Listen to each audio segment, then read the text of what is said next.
You say that like you don't take years to grade all your papers. Jack, can we edit that part out of the finale? Holy macaroni! Season 7 finale, folks. Let us, for the love of God, put this semester to bed. Let us bow our heads. You Take are a moment. you are listening to KDUX Web Radio, broadcast live from Richland College in Dallas, Texas. Mm-hmm. We are the voice of Richland College. I just had my levels up at the max, so that's going to be fun to listen to. Views expressed on this show are my own, unless otherwise stated, and do not reflect the opinion of KDUX Web Radio, Richland College, or the DCCCD. All right, folks, here we are again. Welcome back. I'll get right into it. Yes, I got new glasses, and Nice. I got to tell you, they aged me 10 years. But I'll tell you what, they increased my sights by 10%. I was thinking 10 Oh. years in reverse, actually. De-age your eyes. DH. I was gonna ask what age do you get your what age do you get your first glasses at? Oh, well, interesting. I actually didn't wear glasses until I was in grad school. It was my last semester of my master's program. Is he finally leaving? Oh, never mind. He's reading all those ancient texts by candlelight, strain your eyes. Exactly. So I had glasses and I had a prescription, and legally I'm not allowed to drive unless I wear my glasses. So I was able to procure some frames in 2016, sometime when I had access to health insurance. And then I broke my glasses, and I broke the backup pair like a week after that, both at an airport. I travel a lot. I'm a jet setter. Thank you, folks. And then I lost health insurance. So I essentially didn't have glasses for like a couple of years. And then I got health insurance back when I got this gig, and by that time I'd grown accustomed to not wearing them. So I just have been going without them, and it's gotten to the point now where I can't see clearly the television set from my kitchen table. So, I mean, I'm not bragging, my apartment's huge, but that's a must for me. Oh my God. I So had you heard it to, here first, folks. He just confessed to breaking the law. I'm responding to a guest's question, Orlando. I'm being a humble host. Enough about Manzi. Hey. Actually, before we move on, I want to say sorry because at the philosophy club, Manzi was actually trying to stay serious about the subject. Yeah, I Yeah. was. Yeah. Dream interpretation. And What's we're- more serious than that? We're playing with balloons. It was fun. I didn't get to my great. punchline, though, Orlando. I wanted to say he's calling me a bore. I'd say I've been framed. Huh. Thank you. I did actually like that Ba-da-ba-ba-da-ba. one. That Thank was you. good. I appreciate that. Appreciate that. Badoom. Mine was applauding at home. Great. As long as your mom's applauding, I'm happy. You're getting that saltgrass card today, baby. All right. Well, You earned it. should we start recording? Okay. No. I'm joking. Let's go ahead. Yeah, hold it off. Is your mic on? No, I don't think so. No, but In fact, I'm it's certain that it's not. it says all the mics are on. Is there? I think it might not be working properly. It's possible. Well, that sounds perfect. I guess we don't really... Oh, there you go. There you go. Oh, weren't we gonna freestyle, Manzi? Go ahead, man. You said, "Hey, stop turning off my mic." Such a freestyle. Hey, thanks, Jack. Go ahead. Is my mic on? All right. I think It turns out Two mics. Jack had made a There crucial we go. error earlier, but I just fixed it for him, so happy Okay, to do that. Manzi, don't forget. Come How on. about now? We're coming through two microphones. Okay, we're in here, folks. There we Hey, season 7 seasons strong, and I still can't operate this godforsaken board. It's not hard. It took me one day to learn. Oh, I'm so smart. My name is Dwight. Dwight, I'm so smart. Do I? All right. So the topic was dream interpretation, and I say was because we didn't really address it. Now we could do something like a retrospective. I know Orlando's favorite segment is the requack. We can make this a Quack. semester-long requack. Quack. Stop hiding behind the pale horse that is Dusty. Show yourself. I like that. Oh, well, it's perfectly fine. I like that. How was Ex Machina? I'm so sorry that I couldn't come. But okay. how I was will it? say this. Ex Machina. Thank you for. Goth. As somebody pronounced that earlier today. Yeah, I think I would say that might be the biggest turnout we've ever had for a film series. We had like 30 people. It was pretty awesome, which is pretty good for third to last day of class for the semester for the year.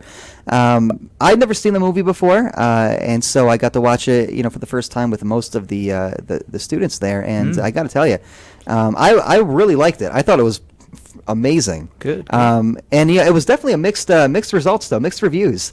Again, that's through Canopy, so it's been cleared by all the essential academicians who decide what is and is not considered educational content. But yeah, I definitely had some students being like, "That was just disturbing and uncomfortable." That's odd. I was under the impression that was like considered one of the movies of the year of its time. I think it is. I mean, It I was, could. I think it won a liked bunch way of more. awards, right? It did. It For won awards, I should so say. good. awards. I think props to Scoggins for Yeah, that was your telling us call, about right? it.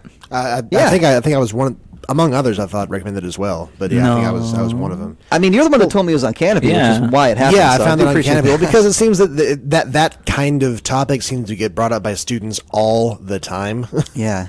So- And it is. And shout out, there's going to be a learning community being offered soon, and I think it's going to be called Artificial Intelligence.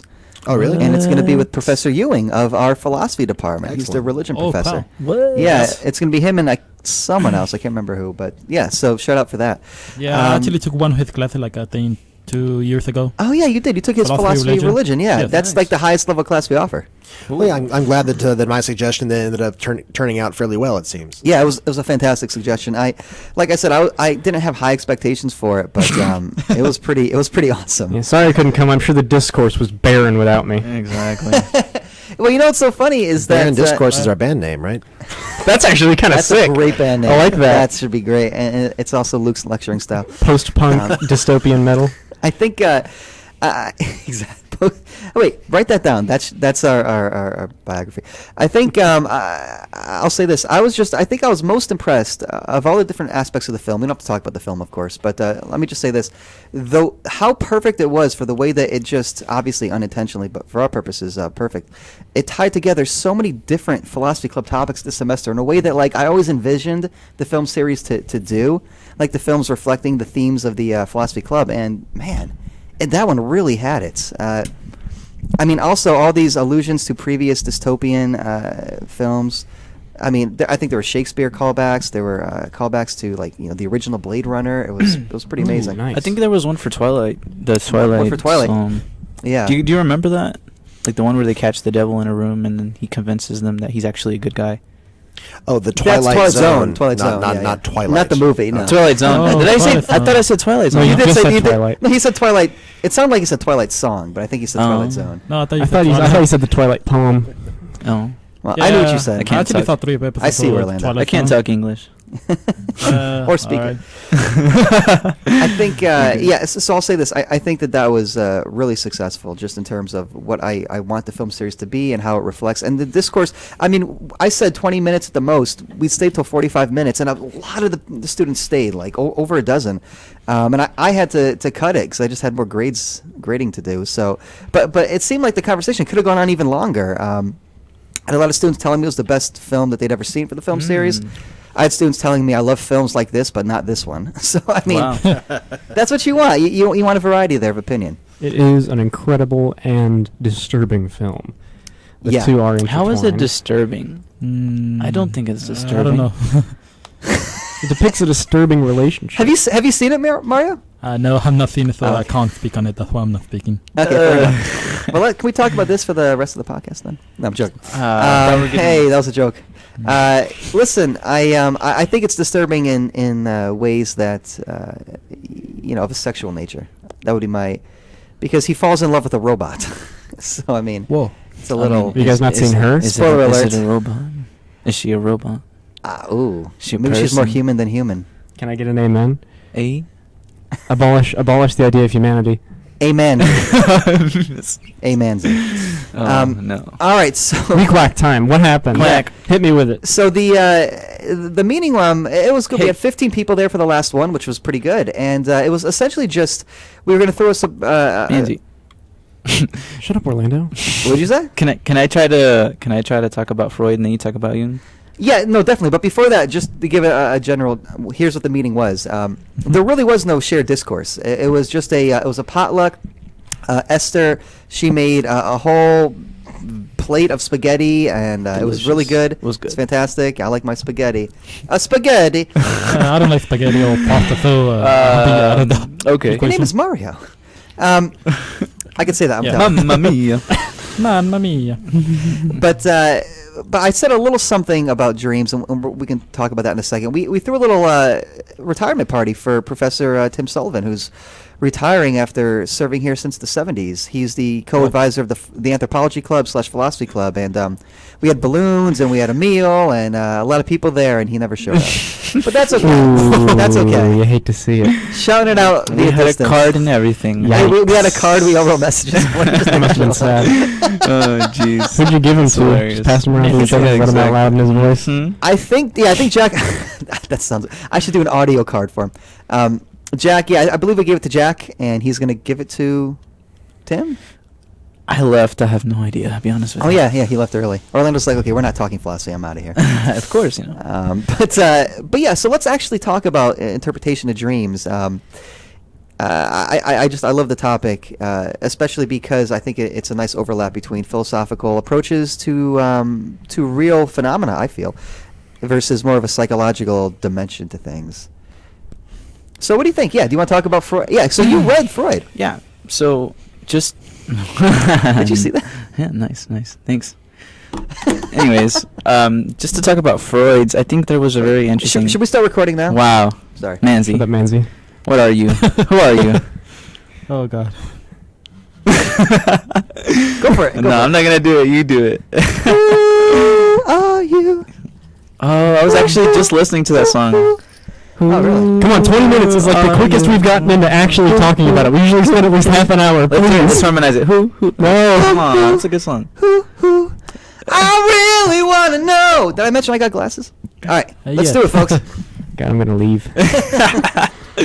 Okay. Okay. So, anyways, let's talk about dreams. So, Sigmund Freud believed that in your dreams, sort of, there's always some kind of unconscious or rather conscious symbolism within your dreams. Essentially, it's trying to tell you something that maybe, perhaps your mind can't handle. And it tells you, expresses certain emotions or certain things that you have built inside, and it does it in an indirect way. I'm kind of simplifying it here, but he kind of called dreams sort of this something that's keeping you from waking up. Yeah. If I'm not mistaken. Mm-hmm. Yeah. Wake me up. And he kind of put this in Can't terms wake of like up. wish fulfillment. Something that it's kind of your dreams trying to tell you that maybe perhaps you're wishing for something within the dream. I can't explain it, but No, it's okay. I think that you've gotten it. This, especially the idea of wish fulfillment. Okay, go ahead. Dreams are evanescent. All right, let's define it. Well, okay, listen. I want to build on everything Orlando said because I think you have it there. It's and so here's kind of what I developed on. Branching off of that. Freud has all of these theories involving what the stuff of dreams are and what they represent. And so just, really kind of basic terms, he refers to the manifest content of a dream and the latent content of a dream. Now, why do we even need such a distinction, and what is the distinction? Well, first, take a step back and, you're not dreaming, Mrs. Dusty. That was me. So, I think, don't... That door is open, Manzi. I know you pretend you're I'm gonna tired go of in this, there. Orlando, but I know you find it charming and you find it playful. The banter we have is just unparalleled. Okay, Jeez. so God, you talk like you're married. should we? Oh no, I've seen his. Should we announce? I've seen it? his girlfriend. Oh yeah. Did we talk about this? We talked about this. I'm glad you brought that up, Orlando. Fantastic. Quick diversion here. So I'll tell you a story. you want? Okay, I'd love to hear your version of the story. Because I'm going to tell you. So Manzi confused his recent girlfriend with his ex-girlfriend. That's untrue. That's untrue. He's like, yeah, you met him before, and I was like, no, I haven't. No. Okay. Here's what happened. That's an outright lie. It's a horrendous lie. Sure. So what happened was a while back. I want to say 3 semesters ago, Orlando. Yeah, maybe. I went to a coffee shop, an independent coffee shop with my girlfriend. She lives close to this coffee shop. It's called White Rock Coffee. Shout It was out at White Rock Garland. Coffee. Shout out Garland. And not shout out Garland. Shout out White Rock Coffee. Joking. We love our communities and surrounding environments. The issue was that I showed up there with my girlfriend. Her name won't be revealed. I'm sorry to break it to you, Miss Dusty. I'm taken. But She just tuned out because she hates what we're talking about. other people's happiness, I can imagine.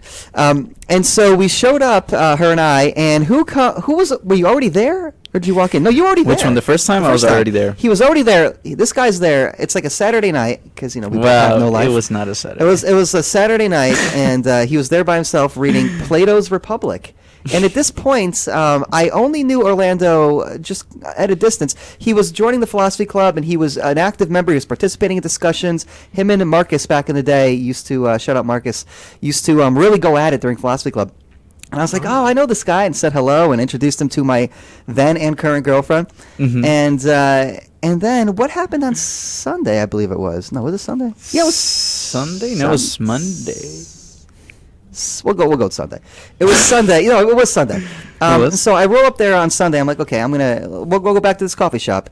Jasmine's like, all right, let's do it. So I think to myself, last time I went to this place, I ran into Orlando. Wouldn't it be funny if I ran into him again? my- And so her and I we're walking inside, and I look up, and who do I see just kind of like, again, strolling in from a distance? And I go, oh, look, there's Orlando. And I went, hey, Orlando. And I watched Orlando's face do this. I watched that happen in real time, and so did my girlfriend. I was like, I gotta talk to this guy. I was like, hey, look, this is the president of philosophy club. He's such a great student of mine. Like, he's gonna be so thrilled to see me. And then his face went like that. And Jazz was like, I told you all your students really hate you. and then of course I invite him to our table. I said, come sit with us. He goes, no. See, you did something weird. Usually when you walk in with a couple, you sit face to face. You were sitting next to her. I was like, what in the world, man? She's like, what is this? That's because we need the outlets. But and then instead of sitting at our table, he sits at the. I'm not booth gonna across- sit in front of you or your girlfriend. What He in was the like, world? he was in front of us, but with our backs to us, writing my paper, writing the paper for Not my your part of class. And then after about 3 minutes, he gets up and moves across the cafe. To be fair, I'm like, what the hell's going on? understandable. Oh, I get it. jeez. I If I think saw that- if I saw one of my professors, I would avoid them. I didn't want you to see Sounds like me. every student's nightmare. I didn't want to see you. I didn't want you to see me plagiarizing. Of course. Duh. Come on, You man. can plagiarize me. That's called Contact disciple. athletic players right now. Oh man. So that was and that was uncomfortable. And Yeah, what an I odd made- dream. Thanks for describing it. What did it like uncover within you? What does that mean? More like a nightmare, yeah. That was uncomfortable. And so, and then of course, we had to wave the. I was like, bye, and he was just like, No, I hit get you. the hell out. I hit you with the salute. You know? That's right, you did. Yeah. Yeah, that's. I appreciate that. How kind of you to give me the time of day. You know, At I any wasn't gonna rate- get out of my seat. No. All right, 25 minutes in. All right, so let's we talk about almost dreams. started talking about dreams. I guess 25 minutes in, we have to introduce our special guest. This is a surprise to all the students, even you, Kaylin. Our special guest is Dusty's mom. Hey. Okay. God, I wish.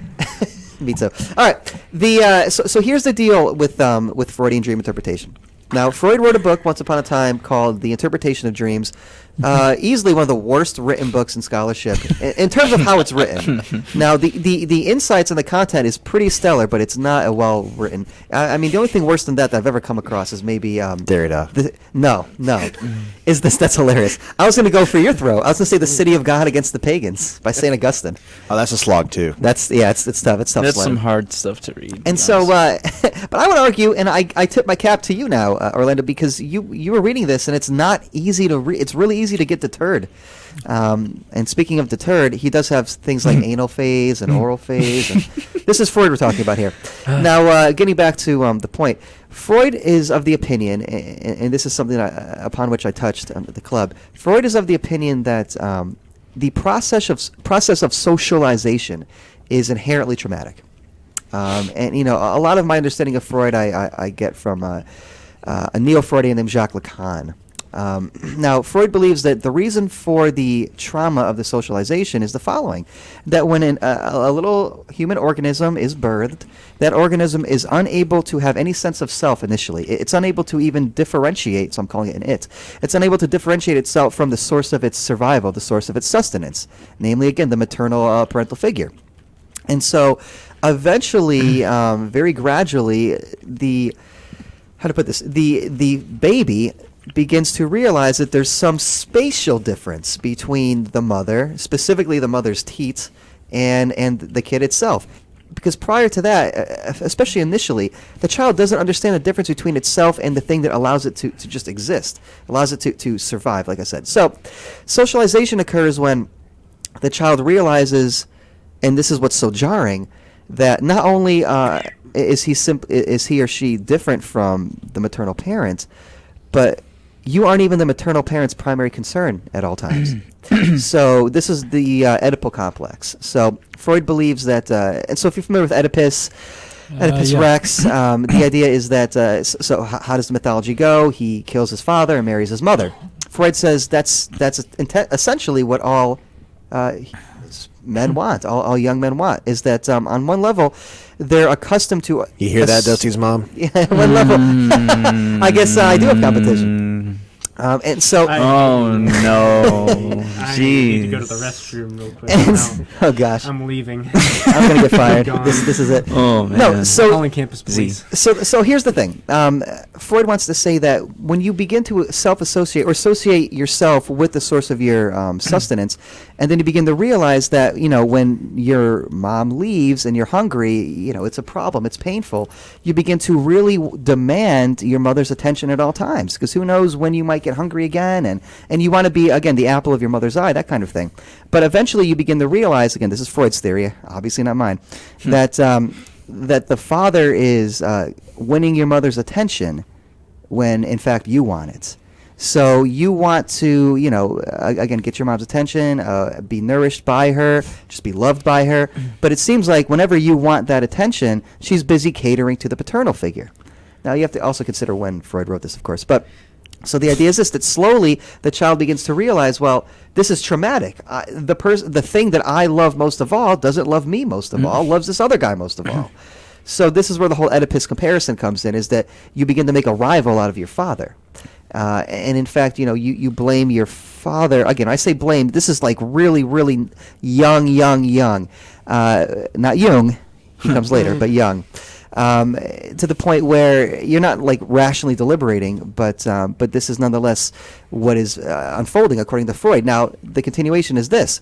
Freud wants to say that the trauma is it's coupled, no pun intended, when the child begins to have to learn the norms of society. So adopting things that aren't natural, but you're raised in such a way where you have to treat them as though they are natural, which is to say unchanging or unbending. So these are all the different kinds of phases. So the anal phase has to do with, again, potty training and stuff like that. The oral phase, again, has to do with, you know, things like not sucking your thumb in public, for example. So where do your dreams come into play? Well, the process of socialization is itself traumatic to the point where the human being becomes fractured. Now, Freud's student, Lacan, student-esque, argues that it's an irreparable fracture, that human existence is characteristically fractured. There's no such thing as a cohesive, unified self.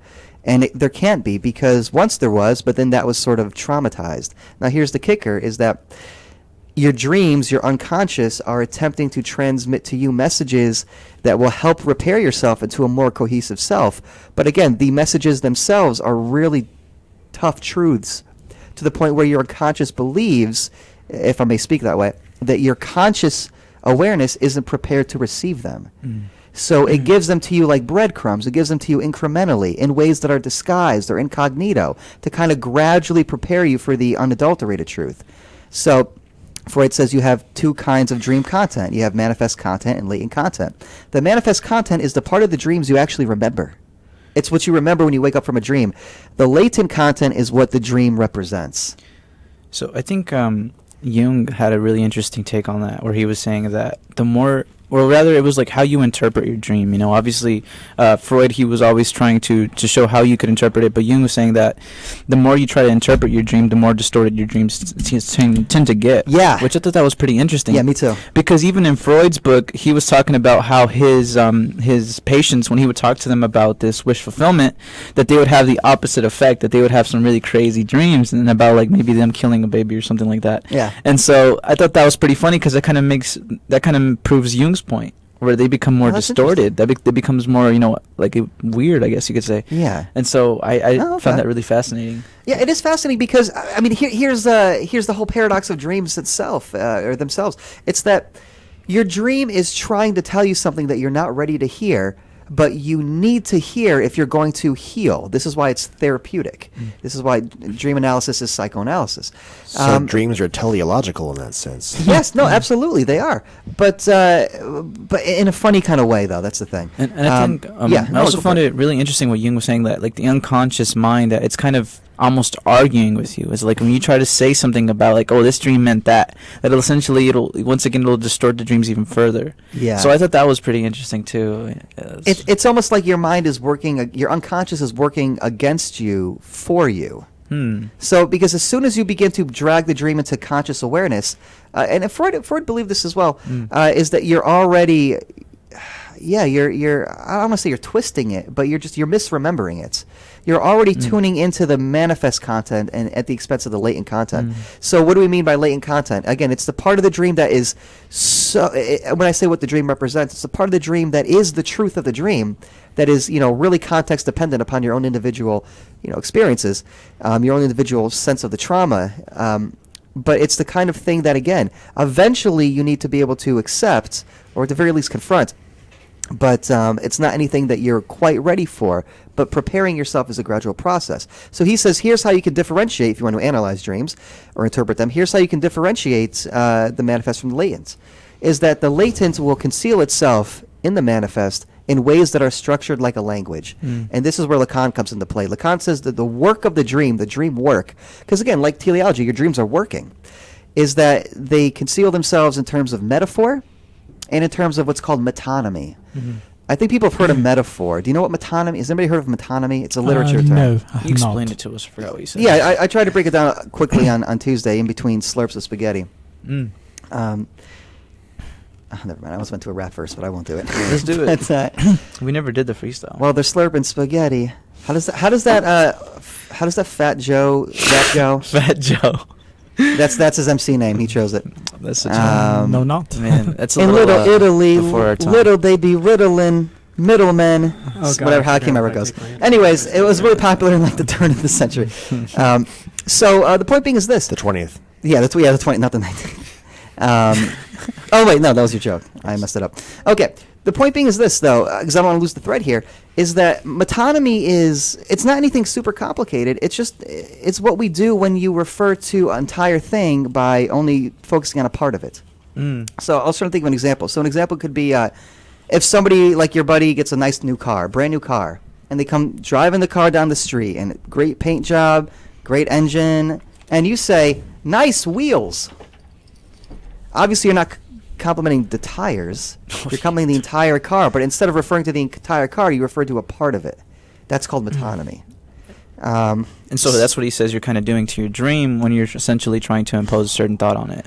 Well, or, no, not or explain it in a certain way. Oh, well, no, it's the opposite. But it's interesting you put it that way. That's what your dream is doing to you. That's how your dream is disguising its message from you for you.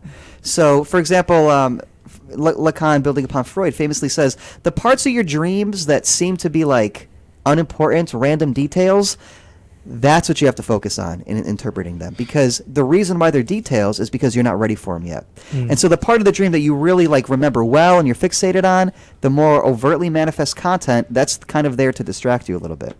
It's there to get you to think about the more subtle aspects of your dreams. That's interesting. And so metaphor, but here's the thing, and this is the ultimate cherry on top, is that eventually you dream in such a way where your dreams are a metaphor of another metaphor of another metaphor. That's why it's structured like a language. So depending on how traumatic the message is that you need to confront, that's how deeply disguised, deeply incognito the dream will be, the manifest contents. So it's like, let me try to think of an example here. It's hard because this is also the point Lacan and Freud make, is that your dreams are so personal. Like it gets to a point where the individual context is really necessary to understand your own dream. So that's why you have books out there like dream books or whatever. It's like, what do moons mean? Those things are garbage. They don't because it matters about what it means to you. It's a dream dictionary. Doesn't it? Yeah. It's Yeah, like a dream dictionary, yeah.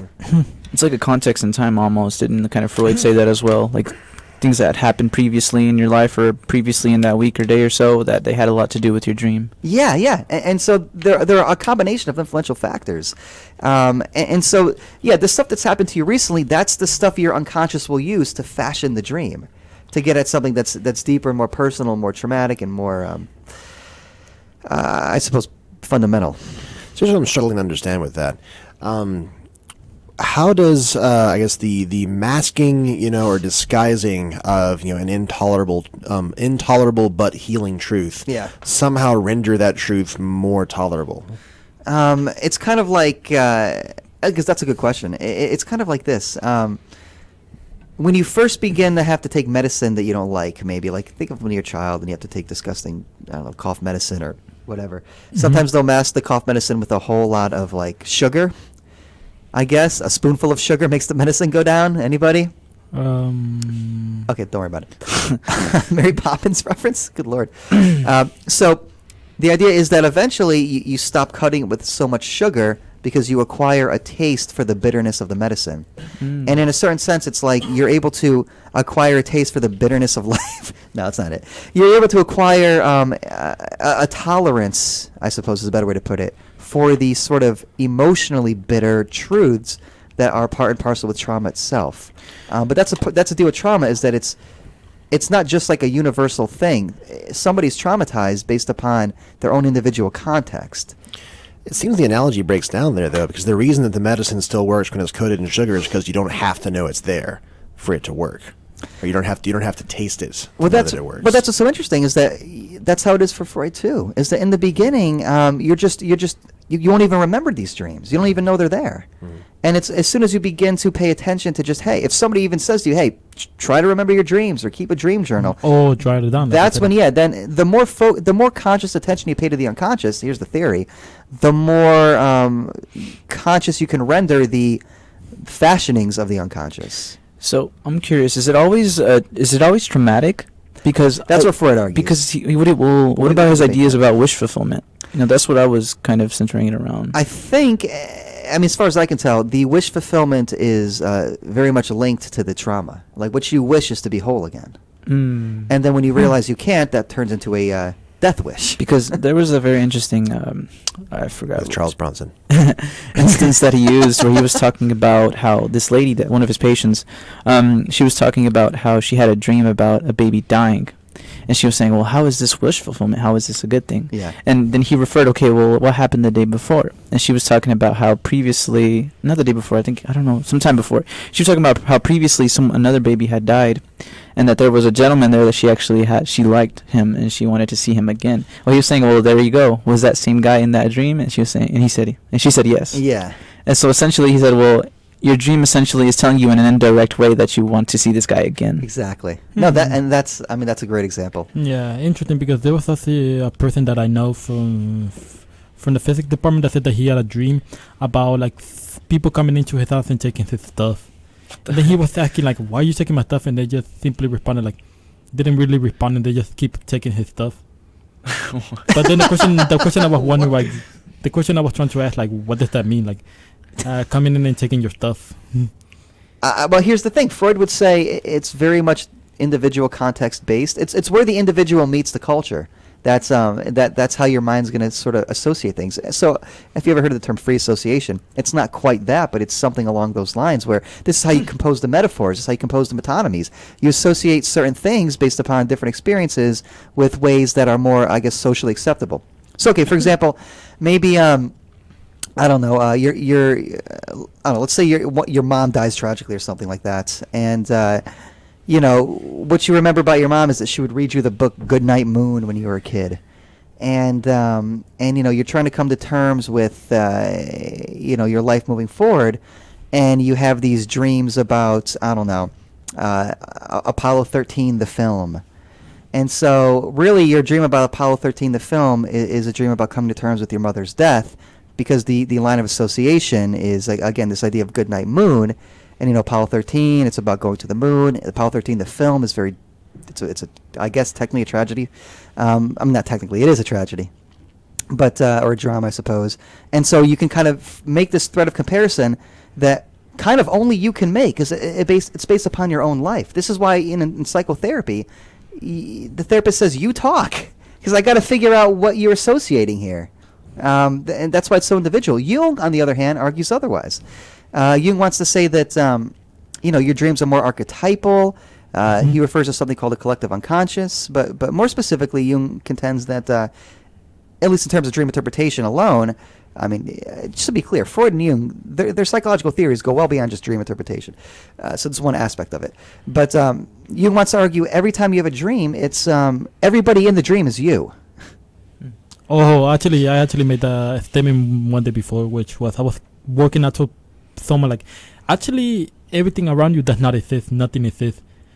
And then he like, well, you exist. I'm like, no, I don't. I'm just a fabrication in your mind. I'm just a dream that you're creating in your mind. Are you trying to drive him crazy? That's harsh, man.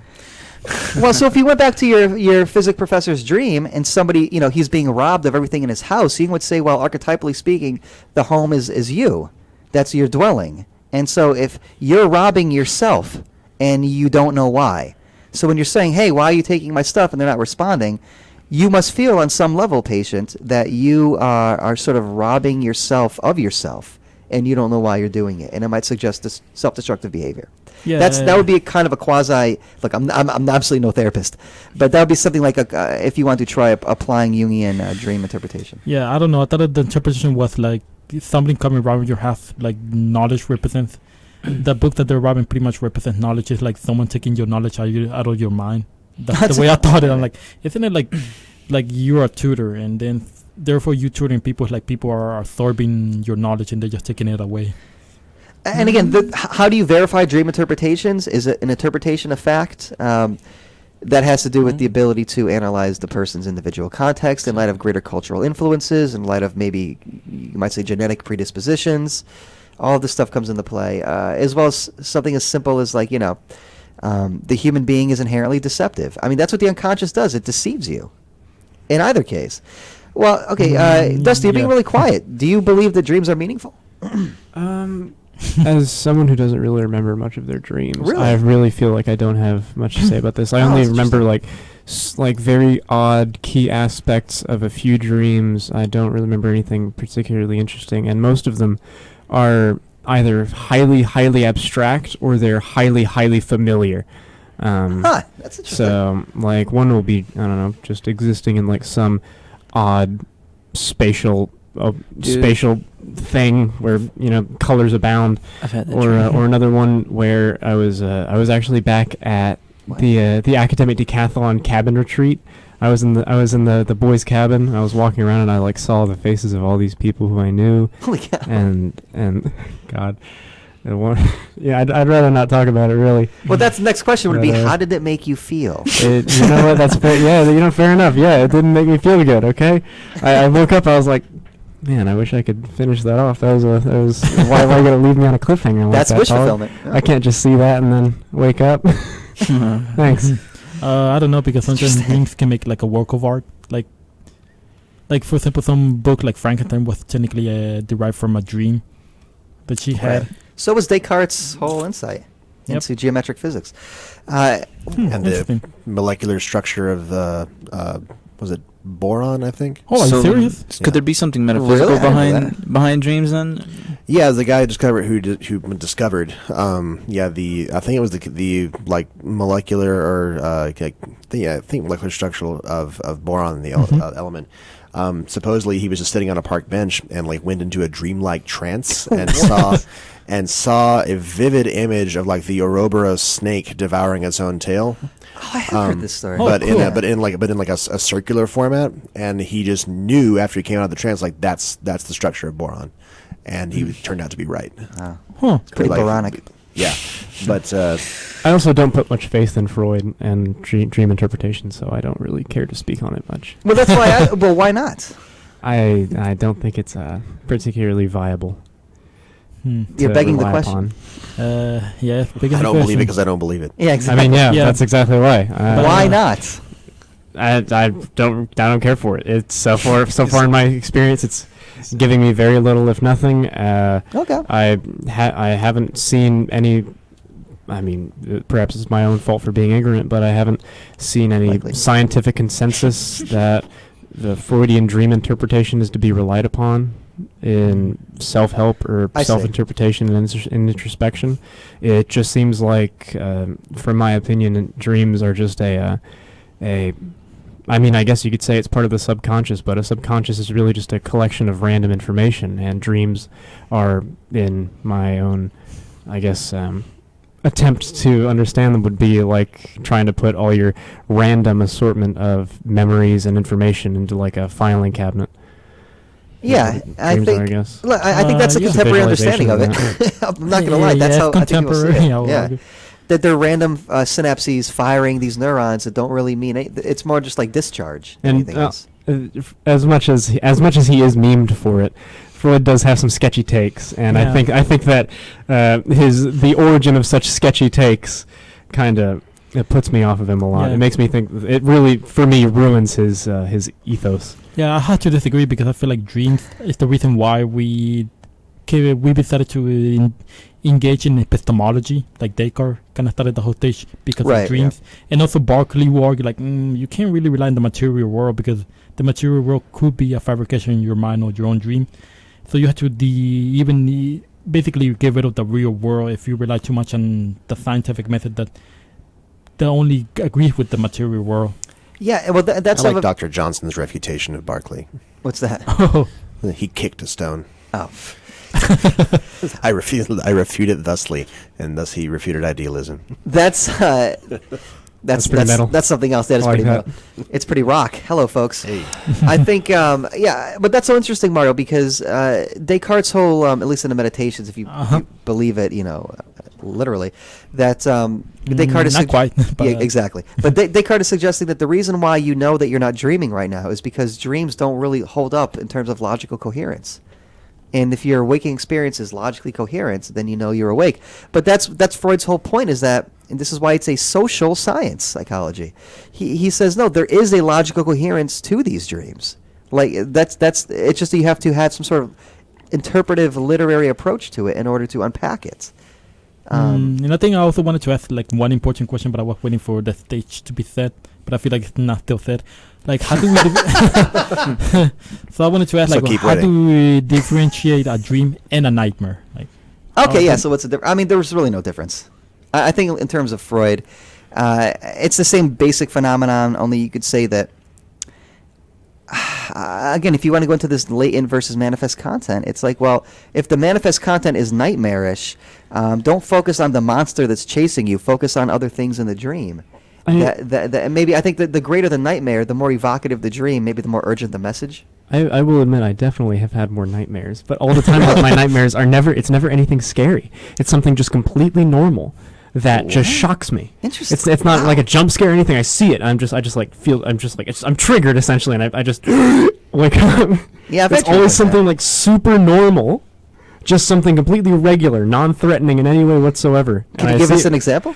No, I can't, because I completely forget it because it's a nightmare. actually, I wake So, up and I'm so like, it's, "Ugh." it's something that if you encountered it like while awake, it would just be average every day. But for Yeah. some reason, evokes a reaction as though it were something scary in your dream Yeah. when it normally wouldn't or shouldn't. yeah, That's the symbolism. There's something about that manifest content that symbolizes something more latent. Yeah, I do remember one time it was a squirrel and its jaw just unhinged, and I woke up and I was like, whoa, Well, that okay, sounds I don't like scary. that. Yeah, it That is. that one was scarier, but But I know what you mean. I've had dreams where I woke up screaming, and the dreams were literally just like, and this is actually a real dream I had when I was young. They were just mollusks.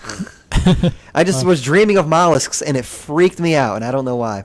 Did I- you turn out to be allergic to shellfish later? I did. Wow, that's really fascinating. It turns out I developed a shellfish allergy. Your unconscious was trying to warn you to stay away from this. Yeah, but that's the thing. Freud would say, yeah, that is what was happening. what about Like- fire? You're welcome. That'll be $100. My question would be, what about fire? Because when I was a little kid, I had a nightmare. That's the only nightmare I remember really clearly about my cousins, being in my cousins, and then they turned me on fire with a backpack. I'm like, and then I just woke up, I'm like, oh, how did this happen? I mean, again, that has to. You'd have to ask yourself, what does your culture represent fire with, and what do you associate culture with, or your fire with, based upon your own individual encounters with your culture's interpretation of fire versus your own individual encounters with fire in and of itself. Again, it gets really deep, but I want to go back to something Dusty was saying too, and it's related to also what you're saying, Mario. How to put this? According to the theory, the more urgent the dream is, like the more, how to put this, important your unconscious thinks it is that you begin to confront certain issues. Now, something that we've been kind of intimating at, but we haven't really talked about explicitly, is this idea of repression. That's the whole thing, is that you repress the trauma, and then eventually it percolates out in the dreams in weird ways. You might say you've been repressing that topic. Indeed, I'm impressed. I don't need Freud to tell me that I bottle up my emotions. Thank you very much. Yeah, He's gonna have dreams on winter break about Yep. rats uh, burrowing into his brain. Just constantly thinking about, yeah. Because one thing I learned about like the origin of a nightmare, it was explained that supposedly nightmare was pretty much like the word night. It means that something's supposed to happen at night. Yeah, Well, the nocturnal. word mirror is pretty much supposed to be a demon that it appears next to you and then it twists your dreams. I think Yeah, that's an thought the incubus. Yeah, that's pretty much what the nightmare was thought. Like the mirror is like a Interesting. monster. Okay. Well, real quick, Orlando. So you read the interpretation of dreams. What was your just take on the book? So, I think you already kind of gave a good explanation of it, so I'm kind of not too interested in doing that. Okay. But I do kind of want I'm to trying say to bring you into something. the conversation. I do kind of want to say something though. You know, I mean, when it comes to dreams, I think I feel like maybe it's just the peak of the iceberg. You know, one thing I really love about what both Jung and Freud say is that it's blurry, that we don't really have, we only have so much understanding of it. All right, so I was And I think it's honestly, it taps into something that's so much more powerful, because if you look at things that we invent, you know, it starts off as a dream or starts off as a thought, and starts off where in the conscious mind. And so it almost feels like almost something that's metaphysical, where we're tapping into something else to create. Yeah. Well, that sounds very Jungian. Yeah, my question would be, what do you mean blurry? Blurry, as in I think what Manzi was referring to. What was it again? The two terms that you used. Manifest content, the stuff you remember, Yeah. and then the latent content, which is what the dreams represents. Yeah, and that's what I meant by blurry. Essentially, is that there's a lot of indirect symbolism and metaphors within your dream that you might not necessarily notice right away, or might not even be able to remember. Exactly. Because your conscious thinks you're not prepared for it. So can we say that a dream depends like on something that we know from our senses? Like, can we have a dream without our senses? Oh, interesting. Wow. No. Don't think so. Here, let me Google if blind people have dreams. All right, I think that would be good information. Like, give us. Well, actually, yeah, never thought about I mean, that. I doubt that they probably have auditory dreams. Yeah, probably. Yeah. Yes, blind people dream too. Blind people can and do dream, though their dreams can be somewhat different from those of sighted people. More research suggests people who are blind from birth or otherwise can still experience visual images in their dreams. Huh, That interesting. doesn't seem possible. But what kind of visuals? It makes me wonder. Yeah, I did don't- they yeah, did I they think go it'd be more blind the or were they abstract. born blind? So, yeah, Let me check again. I would imagine. It's people who are blind from birth or otherwise can still experience visual images in their dreams. That would Wow. make sense. Well, it would only make sense given the fact that the capacity for sight is kind of built into the human biology, but is interrupted or frustrated somehow by whatever caused blindness. I figure point, it's good I point. figure like what they see is one of those things where you like press your palms against your eyes really hard and you like start to see visual like hallucinations. I figured it'd be more like that. Well, doesn't that have to do with your eyes, though? Doesn't it have to do with the senses in your eyes? Yeah, but I mean, I'm pretty sure that's something that just happens in your brain. Or is it Right, like but you if, can just see if those- the wiring to receive that's visual necessarily images to is see still in your them. brain, but just kind of the lens is covered, so to speak, Yeah. you know, through blindness, then the capacity to receive visual images through internal stimulation might still be there. Makes interesting. sense. Yeah, but nonetheless, it isn't actualized. You don't have the True. experience of seeing. So where do you get these images from? And so I think that's where he was referring to the different kinds of visualizations. Yeah, I don't know. That I doesn't. really wanna make sense. research We more might if have my to phone ask a was blind dead. person. Yeah, we might have to Yeah. go a bit Hey, man, deeper philosophy than of blind first result Google search. Yeah, that's true too. But just anyway, yeah. so something that was interesting to me is that you're talking about all the the unconscious kind of healing or pushing you in a certain way with metaphor. I've had some experiences like that, but they didn't seem very metaphorical. That were like very, Very very, literal. very, very literal. Yeah, and it's happened to me more than once. Where specifically, I'll have an argument in my dream about like a topic I've been trying to write a paper on or something like that, and the argument from the dream will end up helping me work through the argument in my paper after I wake up. Interesting. Wow. That is awesome. Like this happened when I was taking my field exam for the PhD program, because a multi-day take-home exam, and I was trying to struggle how to articulate this one, the answer to this one question, how to craft my arguments to meet the requirements. I went to sleep and had an argument with someone who I didn't know in my dream, a random person, no one I recognized, just an interlocutor. And then after I woke up, I'm like, well, that's it. That's how I'm going to craft the argument, because I already had the argument. That's in so my dream. interesting. And that's happened more than once. That's the in work of the various dream. topics. Well, I mean, to be fair, Freud does say that plenty of dreams can be literal, but like the big epic, the ones that are therapeutic are going to be more along the lines That was of. therapeutic for me. That did help you solve a problem. Yeah. I had a professor who once told me that this is how he wrote his dissertation topic. Whoa. Very similar to yours. Wow. Is that he didn't know what he had to do. Like he was classic grad student, That's finished all the coursework. He didn't know what to write on, and he had a dream where he was lecturing on Heidegger, but everything he was writing was Foucault on the board. And that's when he realized, Heidegger and Foucault are somehow saying things very similar, and so that was his dissertation. So just to kind of get, it's kind of on topic, but Yeah. what do you guys think about lucid dreaming? Because Oh, this is yeah. kind of reminding me a little bit of that. This is kind of out there. There's no Don't remind me. It validity of impresses it. me that I but, can't do it. But some people say that I'll lucid dream so I can go and read books, and then I can go and study, and I can do this and that while I'm sleeping. And I'm like, what in the world? Really? Like, is this a thing? And so you guys talking about that really reminds me of it. So it makes me wonder, is something like that even possible? I've had lucid dreams maybe like 3 or 4 times I've total. never had one. But to the extent that you can actually do things like Exactly. read and study, what in the world? Can we say the dreams can also violate laws of nature?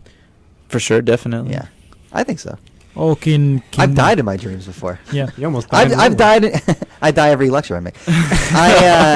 I've died and was reborn in a dream. Oh, interesting. Okay. I literally I drowned and I was reborn as a small Asian baby, and I'm not joking. I die in a lot of my dreams too. Like That most was the of my dream. dreams, I'm like How falling did you to know my you death. were Asian? What? Isn't that or either that or I'm bleeding out. Oh my god! And like when I'm very close, like when I can tell I'm about to die, I'm like, oh, that's right, I'm dreaming, and then I wake up. The most prominent dream I've Oh, had so that's something of a lucid dream. is when I'm in space and I'm in my bed, but I'm floating through space. That's that's the weirdest dream. That sounds like heaven. And That sounds like the look- rapture. But I'm afraid. I feel like I'm falling, but yet I'm not. It's really weird. I wake up and I'm like, whoa.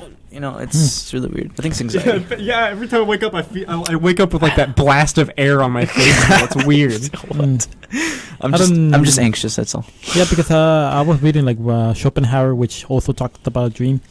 He argued how do we differentiate reality and a dream? Mm. He argued that there's no difference. Like reality Oh, is right, yeah. it's like a long dream, while a dream is just nothing more than a short dream. Yeah, the entire sensory world is an illusion on some level. Yeah, I mean but see, that requires you to go into a certain kind of metaphysics that I just don't know if it's defensible anymore. I like the definition that you gave earlier, Manzi, where you're saying that when you're in the real world, it follows certain logics, and that's how Yeah. you can kind of differentiate when you're in a dream and when you're in the real world. Yeah, and again, that was Descartes' point, but I think it is a good one. That's what's triggered my lucid dreams before. Yeah, that's what a lot of people say to look for. Like push through doors, push through tables, like count how many fingers you have, look at clock faces. Yeah, looking at clocks actually is what they did for me. That and written words on paper. So I've heard the key thing for lucid dreams is that when you're in your dream, you just want to find something to identify in the real world so that you can know that you're dreaming in your dream.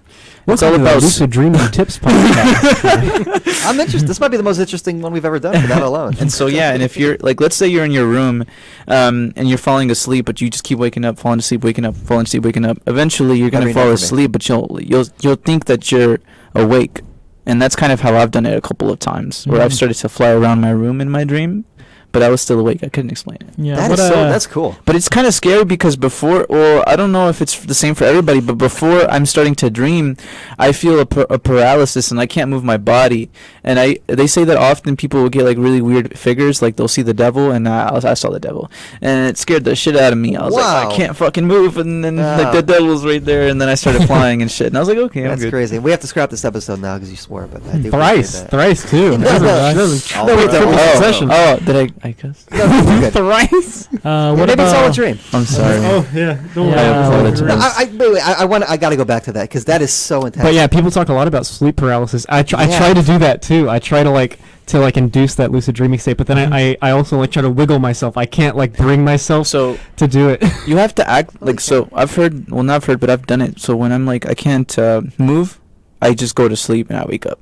If that makes any Really? sense. Yeah. I Yeah. say, okay, well, time to go to sleep. And then I wake up. And like, you have to, it's kind of weird. And honestly, it's like, it's a concentration almost. yeah, you've conditioned yourself. That's impressive. I wish I could do that. It's scary. I don't want to do it. I would again. see some spooky. Well, because back in the day, that's It's- probably it's what they scary. thought. What was it? Succubus and incubus. Like, no, Oh, sorry. back in the day, these figures, like seeing the devil, like seeing angels, sleep having them. paralysis Yeah, demons. that's the way you would explain it. Yeah, that was- What about that was waking up creepy. from one dream and then waking up from another dream? Yeah, I've done that too. Inception style. I've never done that either. I love Inception. That sounds like it really. Manzi, disturbing. you and I are equally inexperienced. Well, I mean, I guess we've avoided trauma, and intellectually we're so up in our consciousness. you've avoided trauma? Stop it. I think you're right about the I'm first joking. one. I don't know about the second. He only avoids it by inflicting it. I'm right about neither.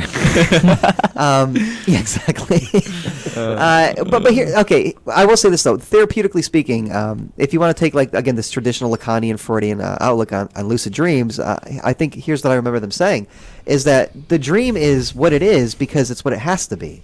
So, in order for you to receive a certain message, the dream has to unfold the way it does. So if you're lucid dreaming and you mess with the dream, you're undermining the whole point of the dream. So it's not good for you. It's bad for you. You should just let the dream play out as it should, because that's how you need to receive it according to your own self. So what do you mean like playing with the dream? Isn't it like establishing laws in the dream? Would be considered Or challenging them. So I remember my buddy, he used to lucid dream all the time, and he was like, yeah. So the other night I was dreaming, and I was driving in my car, and I was driving down this landscape that I've only ever seen in my dream, and I can relate to this. Do you have dreamscapes? Yeah. Where it's like you've only ever been there maybe in your dream, but when you have a dream, you're like, wait, I remember how the layout is. Like I remember where to go. I return to places that aren't real in my dreams all the time. But the idea is this, that he was like, I realized I was dreaming, so I took the car and I just drove it into the ocean. And I was like, well, what happened? He goes, I drove it in there, and he goes, and everything paused, like a video game is messing up. Whoa. And then I just woke up. That's crazy. And Freud would say, yeah, of course, because you defeated the purpose of the dream, so you stopped dreaming. Something to consider. He found a way out of the simulation. They stopped him. They stopped him from getting out. I mean, maybe. Yeah, what about imagination? How do we differentiate imagination in a dream? Well, Yeah. imagination is just Uh-huh. like active waking visual imagery, right? Yeah, yeah, I think so. And a dream is just your sleeping exploitation of your memory of that. Yeah. You could have daydreams with using your imagination that you're conjuring up, but they're still dreams. So it sounds kind of weird. It sounds like dreams are kind of unconsciously conscious. Is that right? Like, does that make any sense? Yeah, I think that's unconsciously conscious. Yeah, I like that. And it is Most of like my it is students. pretty much like it's a compilation of the waking world around you, but just in your sleeping world. So can we say that we can turn a dream into an imagination? Like, oh, we dreamed something, then we start like imagining it. I think it's possible. Yeah, Definitely. and they could turn it into something intellectual, I think like it- psychoanalysis I think it turns it has Or a to term do paper. with some kind of self-realization or or Ramaphine understanding. publication. Like the more you condition yourself with these dreams, I think the better you can maybe control them or understand them. Yeah, I mean that's certainly what my therapist says. She's like, keep a dream journal. And here's something I found when I took psychology of dreams as an undergrad, is that the more you try to remember your dreams, the more you're going to dream. To the point where it's like, I remember waking up and just I've had like 6 epic dreams a night, and like I'm exhausted and I can't even like go live my life. And they're so vivid, and it's like, I'm physically responding. I wake up, I'm perspiring, whatever the case may be. And it's just like, yeah, there does seem to be some sort of connection here. I recommend this to the listeners. I'm sorry, listener. Try to I mean, experiment. Try to actually remember your dream. And again, going back to something we said before, if you want to take it down the road of therapeutics, as soon as you start to remember the dream, you begin to distort it. Nice. And so try to write down everything you can as soon as the dream is over. Because the further from the dream you go, the more distorted your memory of it's going to be if it doesn't fade away altogether. Because again, it's a message that it's meant to be delivered unconsciously for you to consciously analyze, gradually, incrementally. That's interesting. I figured out who said it, but they said it's like you're kind of, it's like looking at a text almost, and you're trying to decipher it. And it's like whenever you impose your ideas on it, it's like you're changing the text almost. Yeah, exactly. It's very hermeneutic. Is Devin coming? I'm guessing not. God, I wish. I Devin, really oh, wish. That's man. what I was looking. I looking know. around. Like, God, I Looks hope he like comes it's here. looks like it's. I so over now. desperately want to hear from him about his dreams. I That'd know. be so incredible. He's yeah, I imagine. And I also miss his silky He's smooth deep- velvet voice. Dude, boy, I can't even do it. Don't even try. Yeah, I You won't. can't try to imitate a god. Oh wow. Oh God. Like That's too much. Nate did, and he was stabbed. Spoiler alert. Jeez. Anyways. Ex Machina. Okay, so yeah, we're approaching an hour. We're a little bit over time slot wise. All right, so this is the season finale. There's not going to be another radio show next Thursday because there won't be a club on Tuesday, club meeting. So yeah, this is it, folks. Episode 12, 7th season in the books. Hallelujah.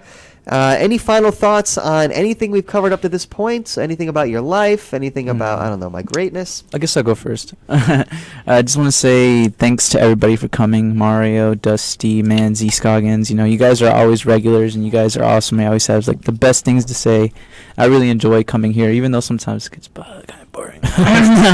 No, but I really, it's awesome being here with you guys. So I just want to say thank you. You're welcome. Thanksgiving was last week. I appreciate that. Yeah, this is our Thanksgiving. We're eating a bounty of food for thought. Okay. I It's the like most that. depressing thing I've ever heard. I'm the cornucopia. If only the Russians had that food for that. I'm just corny. And for my final thought, I just want to say I think dreams are very powerful. Either way you look at it, I feel like they tap into something maybe we have yet to understand, or something about ourselves that we don't understand. So. Yeah.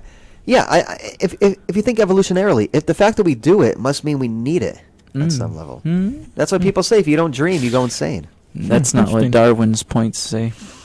Darwin. Yeah, More like but- Dalus. Darwin. So Yo, I'll say that Dalus. my final thoughts for this semester will be that I still need to figure out like if fear a trigger for nightmares. Can we say like fear leads to a nightmare, and also is that connected to beauty, especially like the ugliness? So that'll be one thought I still have in mind, which I need to figure out. And I had to, and my final thought would be that I'm pretty much planning a way to unify, trying to unify philosophy and physics, Nice. Wow. but more like a takeover. Philosophy takes over physics. I like that. Wasn't that the name of a Heisenberg book? Physics and Philosophy? Heisenberg? I need to Yeah. check that book out. Huh. Yeah, I'd For Breaking Bad? I'd recommend that. Sure. I think I'll look into it. Manzi. I heard of Heisenberg a lot, like his equation, but never heard like his take on philosophy. Yeah, he wrote a book called Physics and Philosophy. It's pretty meaty. Heisenberger. I'm gonna check that out. Dusty, your thoughts? I've really enjoyed being on the radio show. I've never really had this kind of philosophical introspection, and it's really affected my walking life. I find myself taking more self-hermeneutic exercises on my own. That's fantastic. On a daily basis, like I was just before the show. That's it's fantastic. affected my life positively, and I can't wait to be coming on next semester, assuming it'll be happening. It will be. I mean, Um, it's really up to you. And I love taking your class, Manzi, and I appreciate can't that. wait for you to lavish me with compliments once we start talking about my essay. Oh, I don't got time for that. Did he give you the same thing that he told me? No, No? I didn't. Oh, And, okay. but just you don't actually have to share what I told you. The Okay, just I assume won't. that I gave you different comments. I won't say nothing. No, I'm joking. I did give you different feedback. Yeah, I mean, I'll say this: one of you almost got a perfect score, and the other did get a perfect score. Wow, Manzi, how dare you? But they're taking different classes. Yeah, I'll say this. Obviously, FERPA violation on the air. You don't know the rubric. Definitely two of, the best students I've ever had the pleasure of teaching. And then, of course, there's Dusty. So, thank you. No, I'm joking. I never taught Mario. I never had Mario as a student. Regrettably. He's But- brilliant regardless. Oh, that's why he graduated. Yeah, he got his grades on time. So it's been a pleasure, absolute pleasure having you all be a part of the radio show and the Philosophy Club. And Orlando, just a tremendous leader, just all semester, weathering different storms and making new advancements in the way the club is run and stuff like that. Just really killer job. And of course, Dusty, just incredible insights. And Mario, please keep coming back, man. You've been around since the beginning, so Sure. please continue to come back. Of course, my trusty colleague, Kalen. I'm sorry, we didn't give you time for final thoughts. My bad. Oh, sometimes a dream is just a dream. Nice. God bless. Amen. All right. Oh yeah, teacher. And I guess my final thoughts would simply be this, at least about dreams. At the very least, take them seriously enough to share them with others and try to unpack dimensions of yourself that might be incredibly inscrutable, but nonetheless perhaps very ultimately beneficial or therapeutic. Healing, we could say. My thoughts on the semester, again, another great semester. Last semester, again, I wasn't really involved with the radio show so much. It was more student run. And then at the request, resounding request of everybody, I've returned, and it's a joke. Sorry, Hannah. It was a joke. But I must say this: it's been a really especially fun semester, not just on the radio show, but Philosophy Club, the film series. Again, like I said, 30 people showing up. Last December's film series, we had literally 7 or 8 people show up. So I got to have a lot of pizza, which was part of the upshot. But 7 but just so fantastic. The conference was great. My learning community is my loss of innocence. It's the 3rd time I've taught it in 6 semesters, and it's just I would say probably squarely the second to best time it went. No, I'm just joking. It's fantastic. It got better every time. Oh my God, Dusty just looks so hurt when I said that. Oh no! I wasn't. I just looked up at you. Oh, okay. I think you need to. I Listen, think Dusty, I Jeff, know you look wasn't- up to me. yeah. I wasn't hurt. I promise. I'll say, Jeff, I think you need to teach a course on logic. I think I'm you'll trying be- to. It's funny you mentioned. I'm trying to make that happen. It's not easy getting classes reinstated, but yeah, I would love to. I am again. I'm teaching the aesthetics learning community next spring, and then the following Cool. fall, I'm teaming up again with my man Scoggins here, and then the following spring after that, we'll be revisiting the loss of innocence. So we're taking 3 semesters off from it. Having said that, just thank you. Start planning now. Fall 2020. Scoggins Manzi Learning Community. Yes, And went into the future until I finally teach a course on philosophy in physics. I would love that. Oh. You should look in the grad school, Mario. Yeah, but I need to complete my physics degree first before I go to the philosophy grad school. Or you can just go to philosophy grad school and forget about physics. Yeah, He's like, But- yeah, it's on the table.